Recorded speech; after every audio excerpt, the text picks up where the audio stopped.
नमस्कार दोस्तों, मैं हूं अनूप श्रीवास्तव और आप देख रहे हैं मेरा चैनल। बहुत बहुत स्वागत है दोस्तों आपका हमारे इस चैनल में। और इस वीडियो में हम बात करेंगे बंगाल में हुए बम्पर वोटिंग के बारे में। आखिर इस बम्पर वोटिंग के मायने क्या हैं? जहां तक आपको अनुमान है या आप जानते हैं कि पहले ये माना जाता था कि अगर मतदान बम्पर हुआ है तो ये सिस्टम के खिलाफ होता है, यानी मौजूदा सरकार के खिलाफ वोटिंग मानी जाती थी। लेकिन अब ऐसा नहीं है। तो इस बम्पर वोटिंग का मतलब क्या है? क्या चौथी बार ममता दीदी की सरकार बनने जा रही है? मतदान खत्म हो गया और पश्चिम बंगाल में बम्पर वोटिंग ने सभी को चौंका दिया है। आपको बता दें कि दोनों चरणों में अगर मिलाकर देखा जाए तो तकरीबन 87% से भी ज्यादा वोट पड़े हैं। राज्य में पहले चरण का जो मतदान हुआ उसमें 93.17% मतदान रहा, जिसे निर्वाचन आयोग ने आजादी के बाद से सबसे अधिक बताया। हर किसी के जहन में ये सवाल है कि क्या बंगाल में सरकार बदलने वाली है या फिर ममता बनर्जी चौथी बार पश्चिम बंगाल का ताज पहनने जा रही हैं। तो आइए समझते हैं इस वीडियो में इस बारे में। तो बने रहिएगा वीडियो के अंत तक। तो सबसे पहले ये समझना जरूरी है कि ऐतिहासिक मतदान की वजह क्या रही। आखिर हर बार की तुलना में इस बार वोटिंग प्रतिशत कैसे बढ़ गया? आपको बता दें 2011 के बाद ये बढ़ा है, जब ममता बनर्जी की पहली बार सरकार बनी थी। तो ज्यादा वोटिंग प्रतिशत को आमतौर पर सत्ता विरोधी लहर का संकेत माना जाता है। लेकिन बीजेपी इस बात का प्रचार कर रही है कि इस बार बदलाव के लिए यह बम्पर वोटिंग हुई है, जैसे बिहार में हुई थी।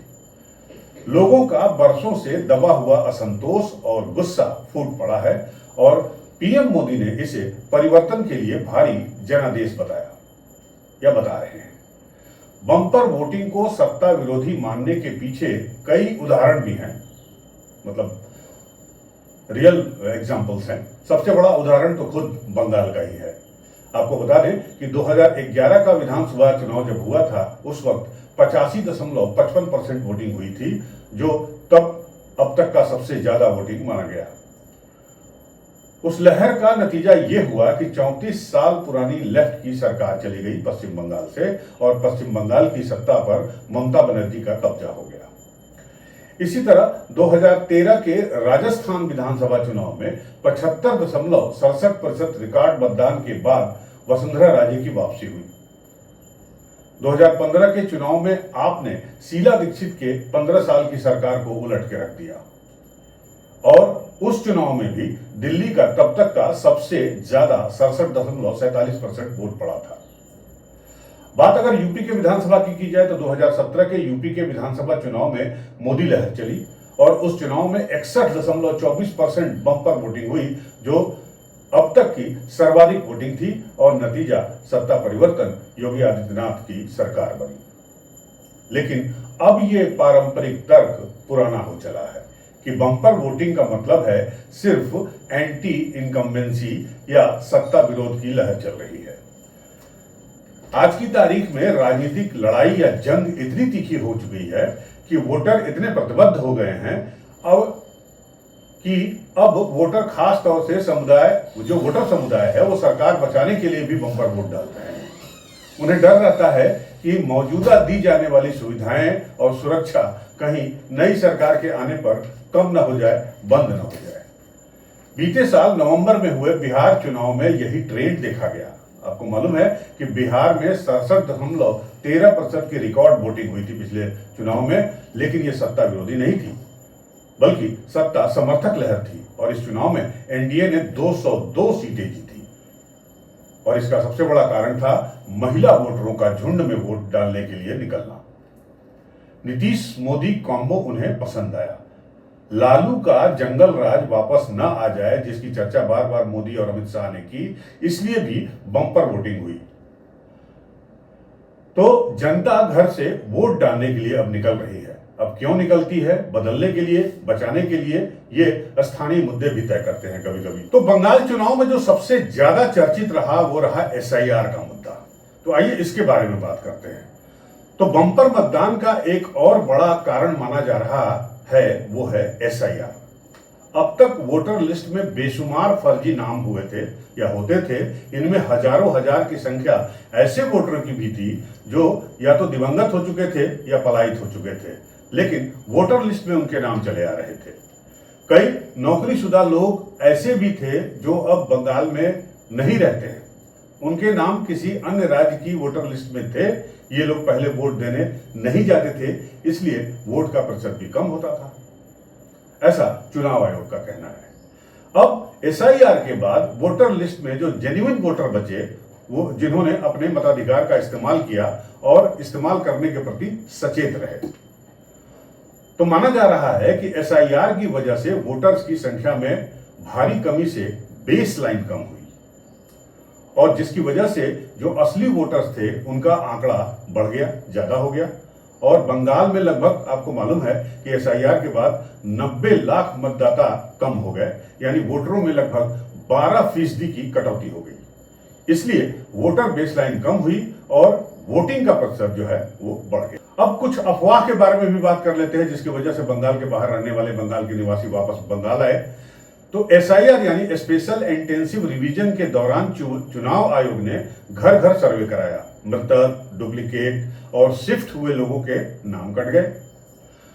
और अफवाह यह भी फैली कि अगर आप वोट डालने नहीं आए, जिनके नाम बच गए, तो मान लिया जाएगा कि आप यहां नहीं रहते हैं, फिर आपका भी नाम कट जाएगा और अगली बार आप वोट नहीं दे पाएंगे। ये भी एक बड़ा फैक्टर माना जा रहा है। नागरिकता पर भी सवाल उठ सकता है। ममता बनर्जी ने खुद कहा कि उच्च मतदान प्रतिशत दर्शाता है कि लोगों में ये डर है कि अगर उन्होंने वोट नहीं डाला, मतदान नहीं किया, तो वे अपना मताधिकार और नागरिकता दोनों गंवा सकते। और कहा जा रहा है कि इसी डर से दिल्ली, मुंबई, गुजरात, केरल और तमाम दूसरी जगहों पर काम करने वाले लाखों बंगाली मजदूर और कामकाजी लोग जो हैं, जो दिवाली छठ में यहाँ आए लेकिन उसके बाद भी यहाँ अभी तक रुके रहे या फिर जाकर वापस आए।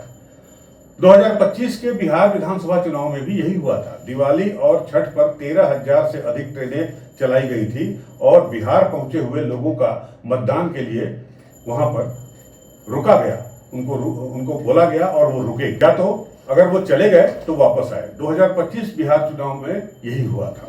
बंगाल में भी छठ 25 अक्टूबर को था, वोटिंग 23 और 29 अप्रैल को। बीच में 6 महीने में कई लोग गांव आए और लौटे और एसआईआर में अपना नाम बचाने के लिए रुके रहे, कोशिशें की, कवायद की, यानी नाता नहीं टूटा उनका बंगाल से। चलिए, ये तो हुई एसआईआर की बात। अब दूसरे बड़े फैक्टर की बात करते हैं जिसकी चर्चा पीएम मोदी कर रहे हैं, अपने भाषणों में भी कर रहे हैं, जो जैसा कि उन्होंने बिहार में भी किया और अब बंगाल में भी कर रहे हैं। अब बम्पर वोटिंग का जो नया ट्रेंड है वो महिला वोटरों ने शुरू किया है। वो गिरोह बनाकर वोट डालने के लिए घर से निकल रही हैं और ये नया ट्रेंड जो है वो 2024 के बाद से देखा जा रहा है। तभी से महिला वोटरों की संख्या का ग्राफ जो है वो बढ़ना शुरू हुआ है और यह ट्रेंड ज्यादातर ऐसे राज्यों में देखने को मिल रहा है जहां महिलाओं को लक्षित कल्याणकारी योजनाएं मिल रही हैं, जहां पर योजनाएं चल रही हैं।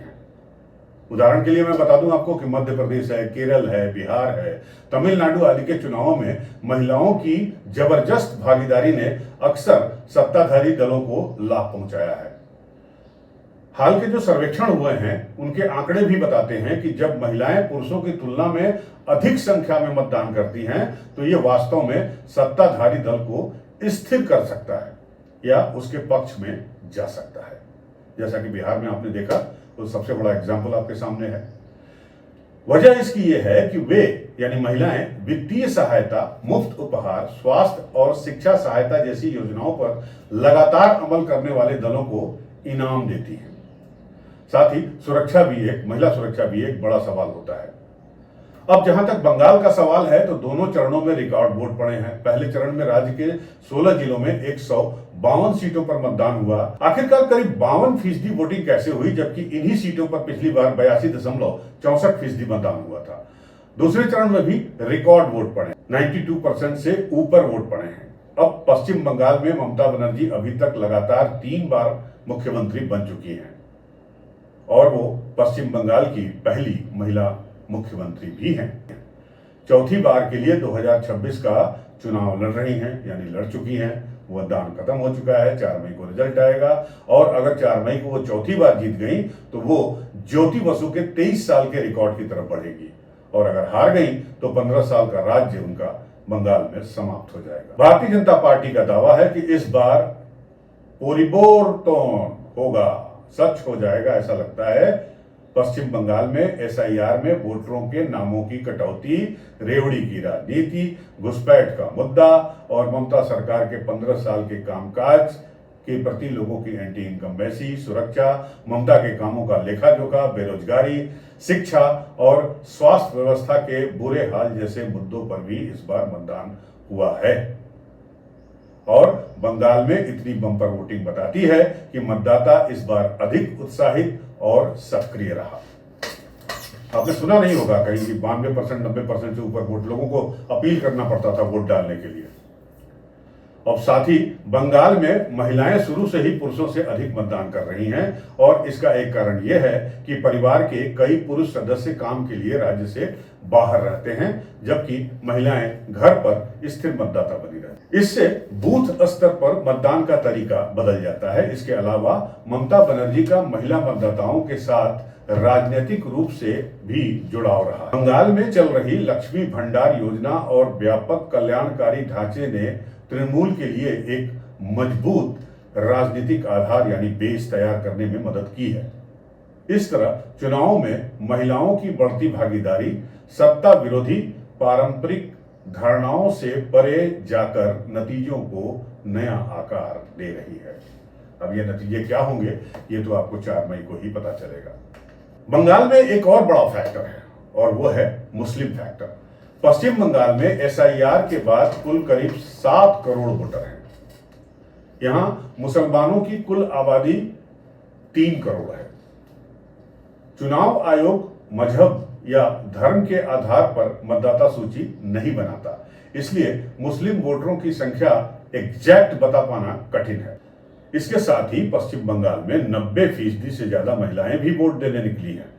बंगाल में 3.44 करोड़ यानी 3 करोड़ 44 लाख महिला वोटर हैं, और इनमें अगर आधे वोट भी टीएमसी को चले गए तो ममता को चौथी बार मुख्यमंत्री बनने से कोई नहीं रोक सकता, क्योंकि यही दोनों मिलकर ममता का सुरक्षा कवच है। अब 4 मई 2026 को ही पता चलेगा कि ममता का कवच चला या फिर टूट के बिखर गया है। आपको क्या लगता है? कमेंट बॉक्स में जाकर अपनी राय जरूर जाहिर करें, हम आपके कमेंट का जवाब देने की पूरी कोशिश करेंगे। साथ ही अगर आपको ये वीडियो अच्छा लगा हो तो हमारे चैनल को लाइक और सब्सक्राइब करना मत भूलिएगा। मिलते हैं आपसे अगले वीडियो में नए मुद्दे के साथ, तब तक के लिए नमस्कार, जय हिंद।